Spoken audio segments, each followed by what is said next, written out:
সরকারের একার পক্ষে তামাক নিয়ন্ত্রণ সম্ভব নয়, তাই শুধু সরকারের উপর ছেড়ে না দিয়ে তামাক নিয়ন্ত্রণে সবাইকে এগিয়ে আসার আহ্বান জানিয়েছেন স্বাস্থ্য উপদেষ্টা নূরজাহান বেগম।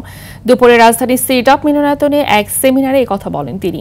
এই সময় তামাক নিয়ন্ত্রণ আইনের প্রস্তাবিত সংশোধনীর জন্য তামাক কোম্পানির সঙ্গে কোনো বৈঠক করা হবে না বলে জানান স্বাস্থ্য উপদেষ্টা। এছাড়া আইনের প্রস্তাবিত সংশোধনী পাশের জন্য সরকার গুরুত্ব দিচ্ছে বলেও জানান নূরজাহান বেগম।